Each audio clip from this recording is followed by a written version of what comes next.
여러분, 안녕하세요. 오늘도 이렇게 찾아와 주셔서 정말 고맙습니다. 저는 92세 현직 의사 김성훈입니다. 날씨가 조금씩 따뜻해지니까 환자분들 표정도 밝아지는 것 같아 저도 기분이 좋네요. 인생의 황혼기에 접어들면서 건강이 더 나빠질 거라고 생각하시나요? 저도 한때 그렇게 생각했어요.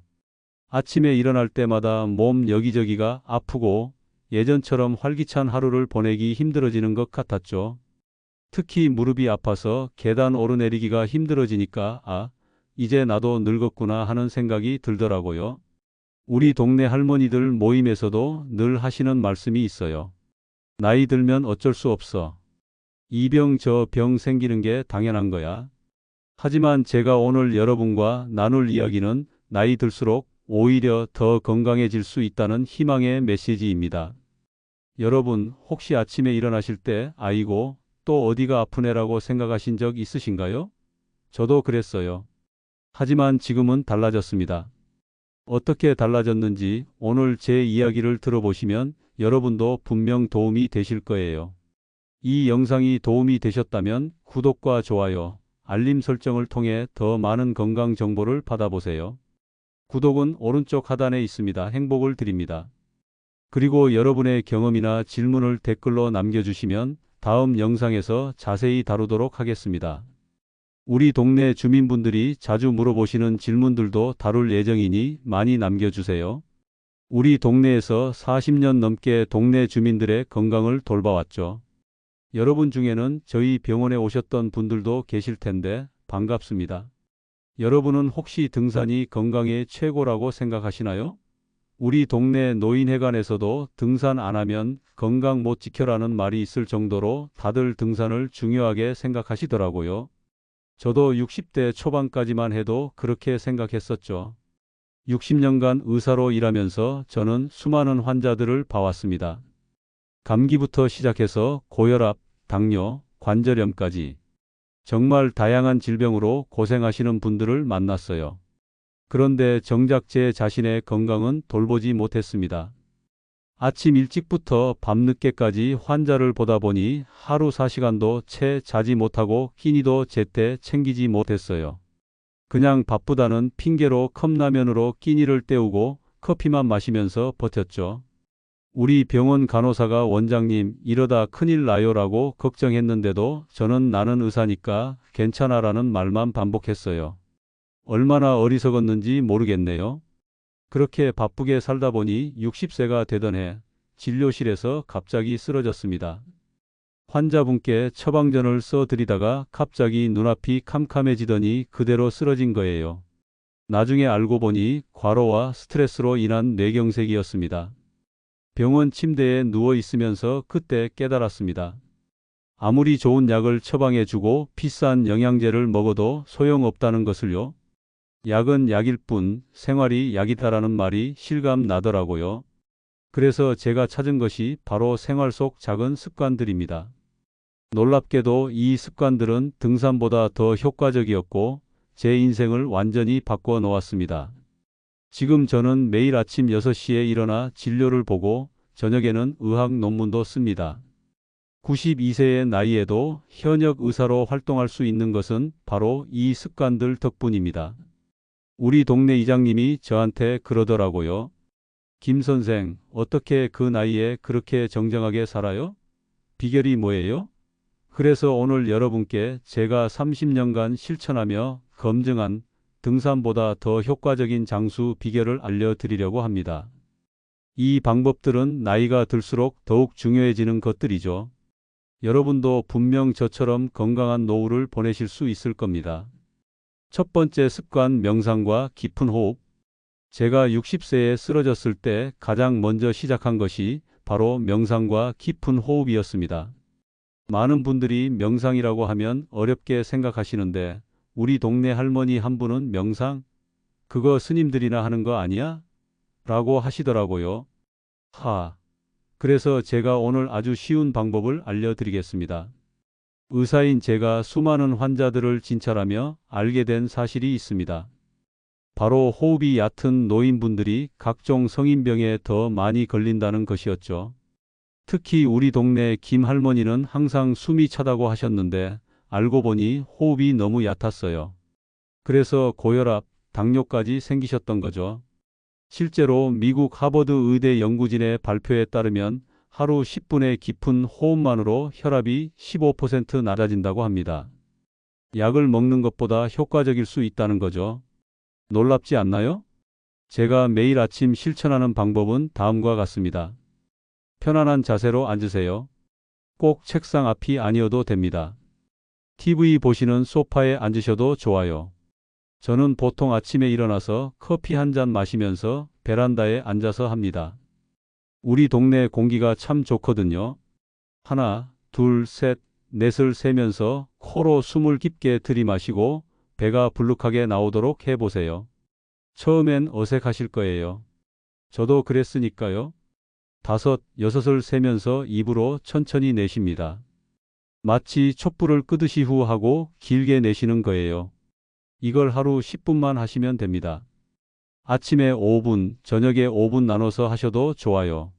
처음에는 어지러울 수 있어요. 저도 그랬습니다.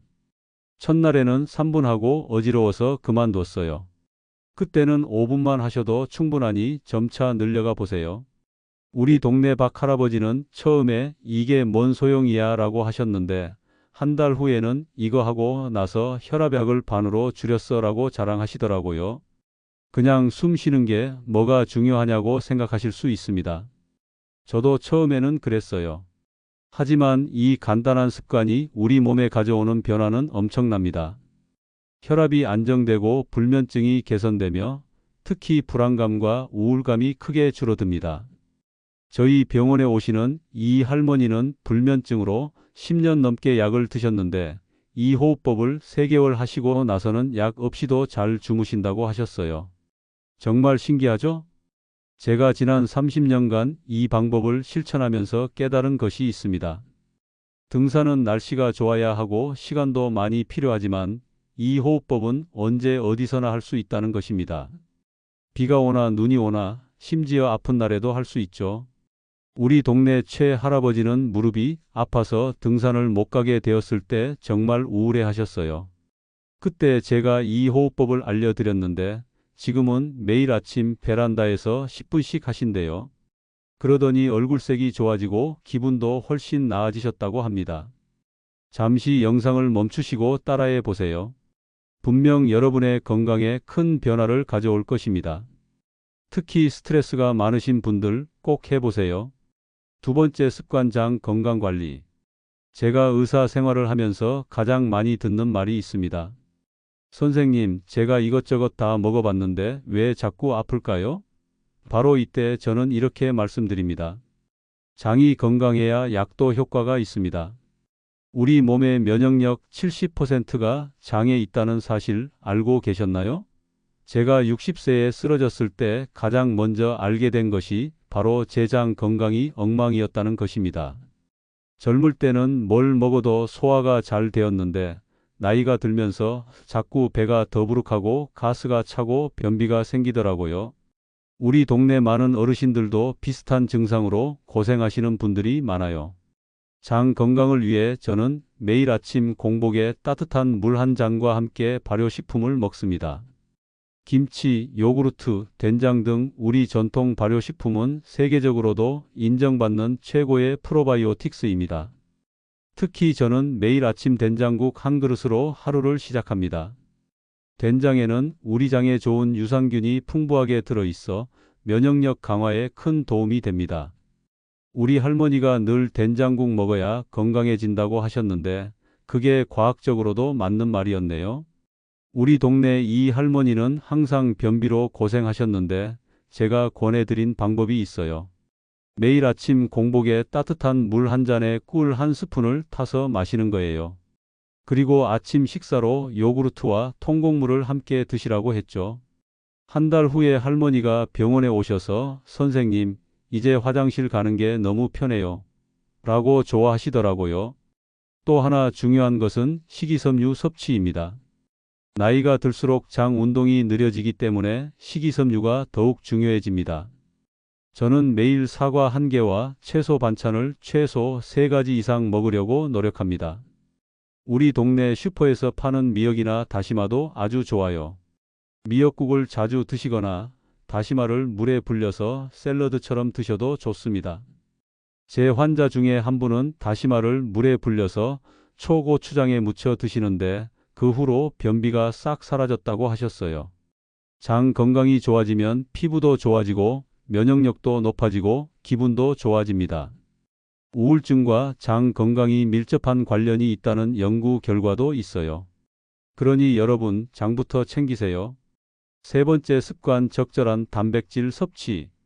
나이가 들수록 근육량이 줄어드는 것은 자연스러운 현상입니다. 하지만 이것이 반드시 근력 저하로 이어질 필요는 없습니다. 제가 60대에 쓰러졌을 때 알게 된 것은 제 식단에 단백질이 심각하게 부족했다는 사실이었습니다. 우리 동네 노인회관에 가보면 많은 어르신들이 밥과 김치, 나물 위주로 드시는 경우가 많아요. 고기는 이가 약해서 못 먹어요. 단백질? 그건 젊은 사람들이나 먹는 거지라고 하시는 분들도 계시죠. 하지만 이것이 큰 오해입니다. 나이가 들수록 오히려 단백질이 더 필요합니다. 젊었을 때는 하루 50지 정도의 단백질이면 충분했지만 65세 이상이 되면 최소 70에서 80g의 단백질이 필요하다는 연구 결과가 있어요.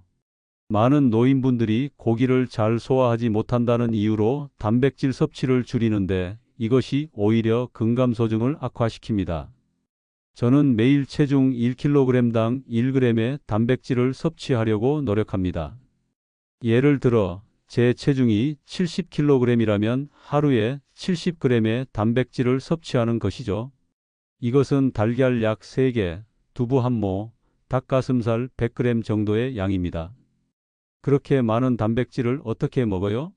라고 물으시는 분들이 많아요. 저는 이렇게 말씀드립니다. 한 번에 많이 드시지 마시고 조금씩 나눠서 드세요.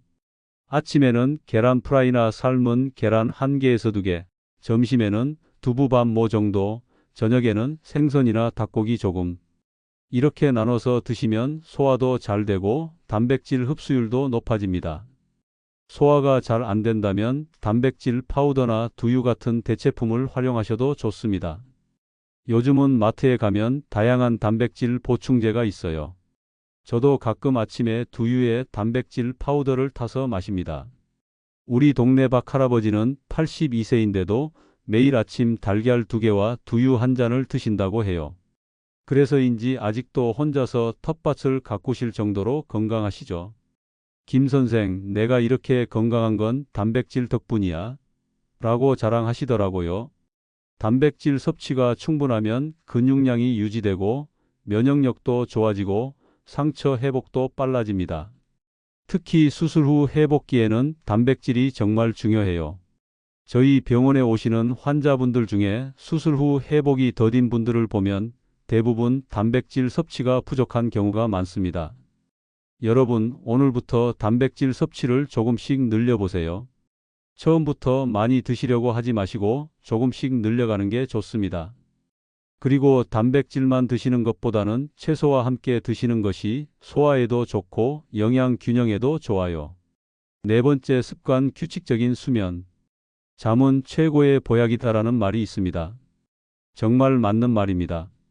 저는 60대 이전에는 하루 4시간도 채 자지 못했습니다. 환자를 늦게까지 보고 집에 와서도 의학 논문을 읽느라 새벽 2시, 3시까지 깨어 있었죠. 그러다 보니 면역력이 떨어지고 각종 질병에 노출되었어요. 우리 동네 어르신들 중에도 나이 들면 잠이 줄어드는 게 당연해라고 생각하시는 분들이 많아요. 하지만 이것도 큰 오해입니다. 나이가 들어도 7에서 8시간의 수면은 여전히 필요합니다. 지금은 매일 밤 10시에 잠자리에 들어 아침 6시에 일어납니다. 8시간의 규칙적인 수면이 제 건강을 유지하는 가장 중요한 비결 중 하나입니다. 그렇게 일찍 자면 뭐예요? TV도 못 보고 라고 하시는 분들이 계세요. 저도 예전에는 그랬어요. 하지만 잠이 부족하면 면역력이 떨어지고 기억력도 나빠지고 당뇨병이나 고혈압 같은 만성질환의 위험도 높아진다는 사실 알고 계셨나요?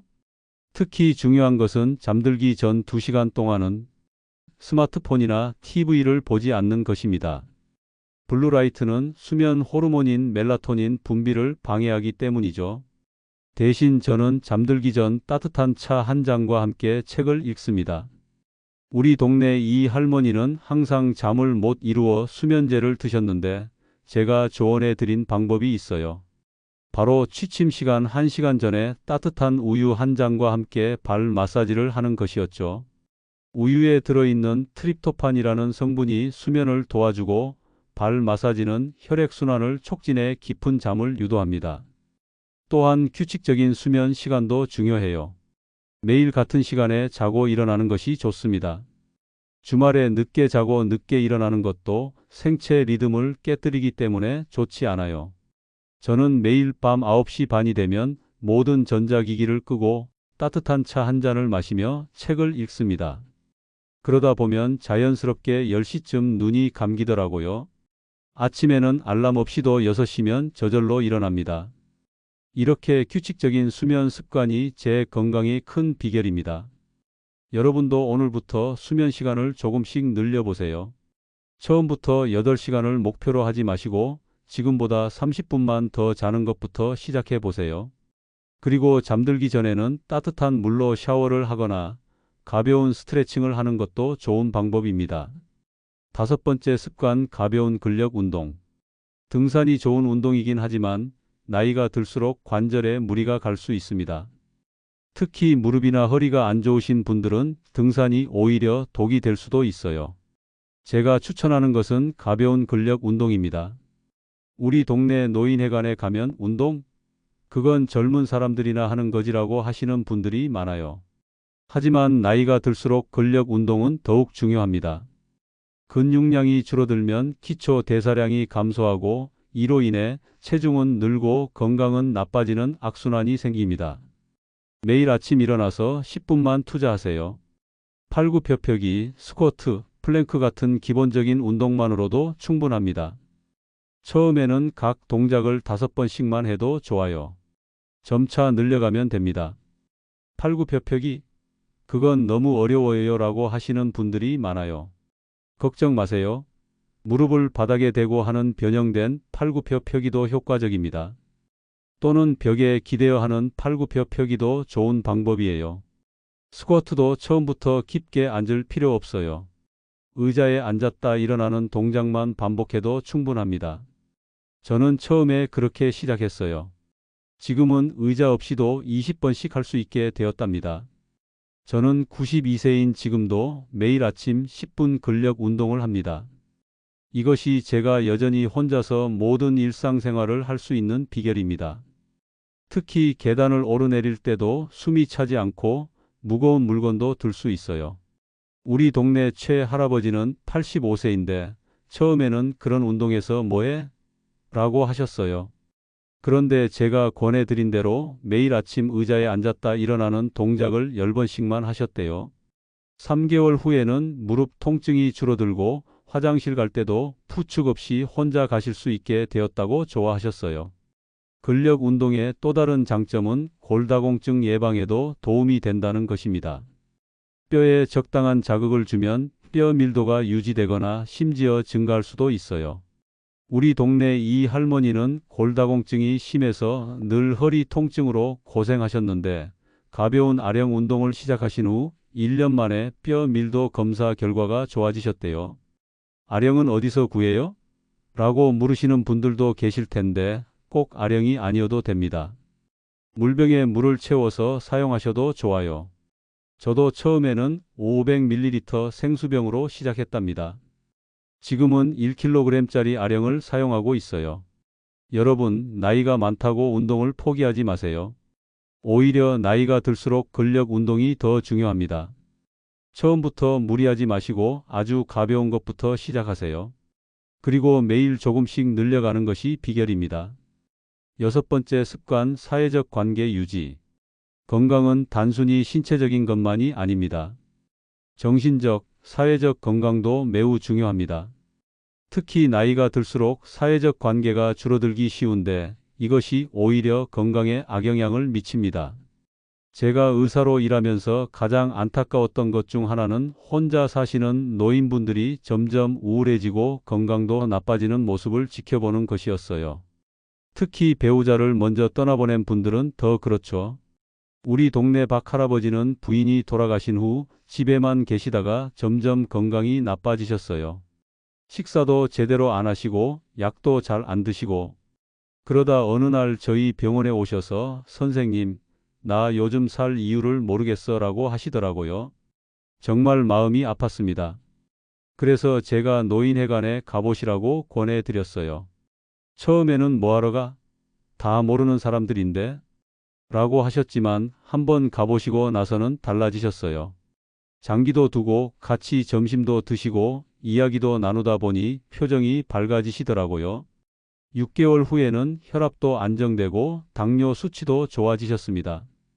저는 일주일에 최소 2번은 친구들과 만나 대화를 나눕니다. 코로나 시기에는 화상통화로 대체했죠. 연구에 따르면 활발한 사회적 관계를 유지하는 노인들은 그렇지 않은 노인들보다 인지 기능 저하가 50% 적다고 합니다. 치매 예방에도 정말 좋은 거죠. 나는 친구가 없어요 라고 하시는 분들도 계실 텐데 걱정 마세요. 지금부터 만들면 됩니다. 동네 경로당이나 노인복지관에 가보세요. 요즘은 다양한 프로그램이 있어요. 우리 동네 복지관에는 노래교실, 댄스교실, 컴퓨터교실 등 다양한 강좌가 있답니다.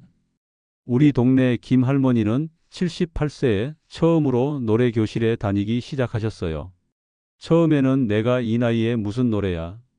라고 하셨는데 지금은 그 노래교실의 반장님이 되셨대요. 매주 노래를 부르고 친구들과 이야기하면서 우울증도 좋아지고 기억력도 좋아지셨다고 합니다. 또한 손주들과의 관계도 정말 중요해요. 요즘 젊은 부모들은 바쁘다 보니 아이들을 할머니, 할아버지께 맡기는 경우가 많잖아요. 이것을 부담으로 생각하지 마시고 오히려 좋은 기회로 삼으세요. 아이들과 함께 시간을 보내면 우리도 젊어진답니다. 저는 일주일에 한 번씩 손주들과 영상통화를 합니다. 비록 멀리 살고 있지만 그 아이들의 웃는 모습을 보는 것만으로도 제 마음이 행복해지고 건강해지는 것 같아요. 여러분, 혼자 있는 시간이 너무 많다면 지금 당장 밖으로 나가보세요. 공원에 가서 산책을 하거나 가까운 복지관에 들러보세요. 분명 여러분과 비슷한 관심사를 가진 새로운 친구들을 만날 수 있을 거예요. 7번째 습관, 지속적인 학습. 늙어서 공부하면 머리에 쥐가 난다는 속담이 있지만 과학적으로는 정반대입니다. 나이가 들수록 더 많이 배워야 합니다. 뇌도 근육과 마찬가지로 사용하지 않으면 퇴화합니다. 저는 80세에 스마트폰 사용법을 배웠고 85세에는 영어 공부를 다시 시작했습니다. 처음에는 정말 어려웠어요. 손가락이 굵다 보니 스마트폰 자판을 누르기도 힘들었고 영어 단어는 외워도 금방 잊어버렸죠. 하지만 포기하지 않고 계속 도전했습니다. 지금은 스마트폰으로 뉴스도 보고 유튜브도 보고 손주들과 영상통화도 합니다. 영어도 간단한 대화는 할 수 있게 되었어요. 지난번에 외국인 환자가 왔을 때 간단한 인사를 영어로 했더니 그 환자가 너무 놀라더라고요. 92세 한국 의사가 영어를 한다고? 새로운 것을 배우는 과정에서 뇌에 새로운 신경 연결이 형성되고 이것이 치매를 예방하는 데 큰 도움이 됩니다. 실제로 연구 결과에 따르면 지속적으로 새로운 것을 배우는 노인들은 그렇지 않은 노인들보다 알츠하이머병 발병률이 2.5배 낮다고 합니다. 우리 동네 이 할아버지는 76세에 처음으로 컴퓨터를 배우기 시작하셨어요. 처음에는 마우스 클릭하는 것도 어려워하셨는데 지금은 인터넷 검색도 하고 이메일도 보내신대요. 심지어 블로그까지 운영하신다니까요. 그 할아버지 말씀이 컴퓨터 배우고 나서 세상이 넓어졌어 라고 하시더라고요. 여러분도 나이와 상관없이 항상 새로운 것에 도전하세요. 악기, 외국어, 요리 등 무엇이든 좋습니다. 우리 동네 복지관에는 다양한 강좌가 있어요. 스마트폰 교실, 컴퓨터 교실, 영어 교실, 요리 교실, 관심 있는 것을 한 가지 골라서 시작해 보세요. 처음에는 내가 이 나이에 무슨 이라고 생각하실 수 있어요. 저도 그랬으니까요. 하지만 용기를 내서 한 걸음만 내딛어 보세요. 분명 여러분의 인생에 새로운 활력이 생길 거예요. 특히 손주들에게 뭔가를 가르쳐 주려면 우리가 먼저 배워야 합니다. 저는 손주들과 더 가까워지기 위해 스마트폰 사용법을 배웠어요. 그랬더니 손주들이 우리 할아버지 최고라며 좋아하더라고요. 그 모습을 보는 것만으로도 제 마음이 젊어지는 것 같았습니다. 8번째 습관, 감사 일기 쓰기. 매일 밤 잠들기 전 저는 그날 감사했던 일 3가지를 적습니다. 아주 작은 일이라도 좋습니다. 맛있는 식사를 했다거나, 좋은 날씨였다거나, 누군가의 친절한 말 한마디에 감사했다는 것처럼요. 처음에는 뭐 이런 걸 하나 싶었어요.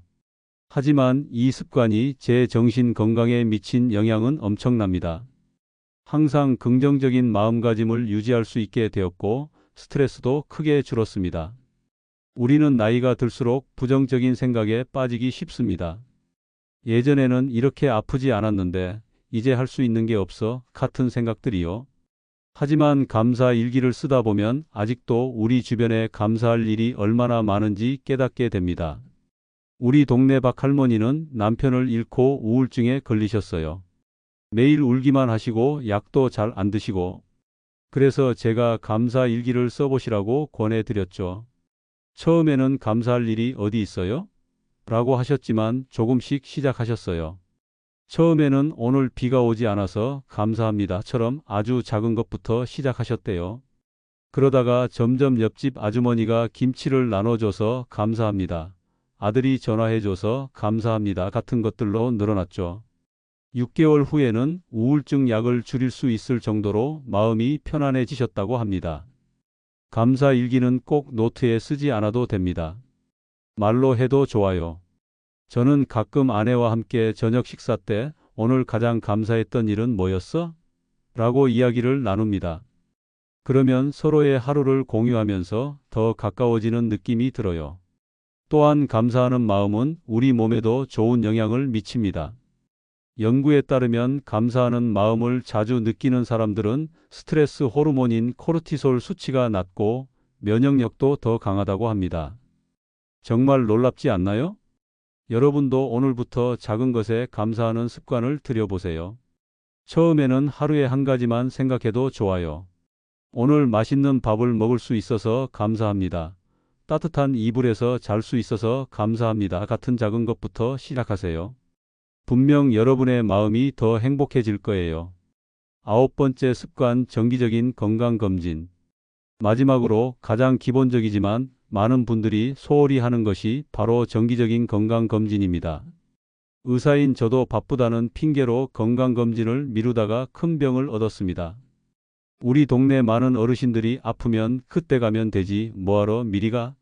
라고 하세요. 하지만 이것이 가장 위험한 생각입니다. 고혈압, 당뇨, 심지어 초기 암까지도 증상이 없는 경우가 많기 때문이죠. 지금은 6개월마다 한 번씩 꼭 건강검진을 받습니다. 조기 발견이 모든 질병 치료의 핵심입니다. 특히 나이가 들수록 증상이 없어도 정기적인 검진이 필요합니다. 우리 동네 최 할아버지는 평소에 아무 증상이 없었는데 정기검진에서 대장에 용종이 발견되었어요. 다행히 초기여서 간단한 시술로 제거할 수 있었죠. 만약 검진을 안 받았다면 나중에 대장암으로 발전했을 수도 있었을 거예요. 건강검진이 부담스러우시다면 국가에서 지원하는 무료 건강검진을 활용하세요. 65세 이상이면 2년마다 한 번씩 기본검진을 받을 수 있고 특정 연령대에는 암검진도 무료로 받을 수 있어요. 또한 평소에 몸에 이상이 느껴지면 참지 마시고 바로 병원에 가세요. 괜찮겠지라는 생각이 가장 위험합니다. 우리 동네 이 할머니는 가슴 통증이 있었는데 나이 들면 다 그런가 보다라고 생각하고 참았다가 심근경색으로 응급실에 실려 오셨어요. 다행히 빨리 조치해서 큰 문제는 없었지만 정말 위험한 순간이었죠. 여러분, 건강은 잃고 나서 그 소중함을 깨닫게 됩니다. 하지만 그때는 이미 늦을 수 있어요. 지금 건강할 때 정기적인 검진을 통해 여러분의 건강을 지키세요. 저는 매년 생일마다 종합검진을 받습니다. 그것이 제가 스스로에게 주는 가장 소중한 선물이라고 생각해요. 여러분도 생일이나 특별한 날에 건강검진을 받는 습관을 들여보세요. 오늘 제가 소개해드린 9가지 습관은 특별한 것이 아닙니다. 누구나 쉽게 실천할 수 있는 작은 습관들이죠. 하지만 이 작은 습관들이 모여 제 인생을 완전히 바꿔 놓았습니다. 처음에는 이런 걸로 뭐가 달라지겠어?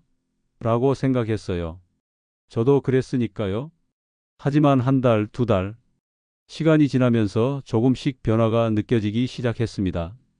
6개월 후에는 약을 줄일 수 있었고, 1년 후에는 거의 모든 약을 끊을 수 있었어요.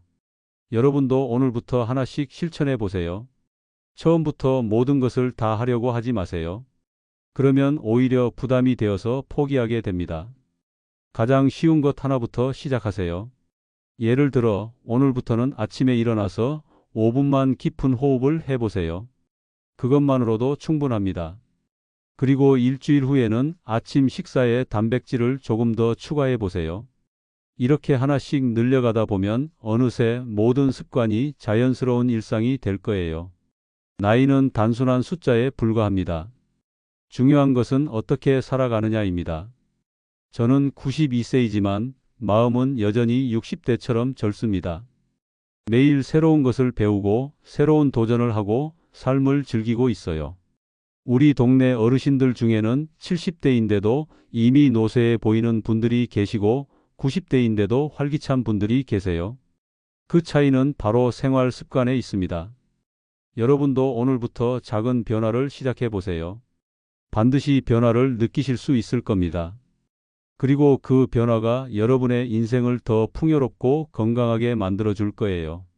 저는 100세까지 현역 의사로 일하는 것이 목표입니다. 그리고 그 목표를 이루기 위해 오늘도 이 9가지 습관을 실천하고 있어요.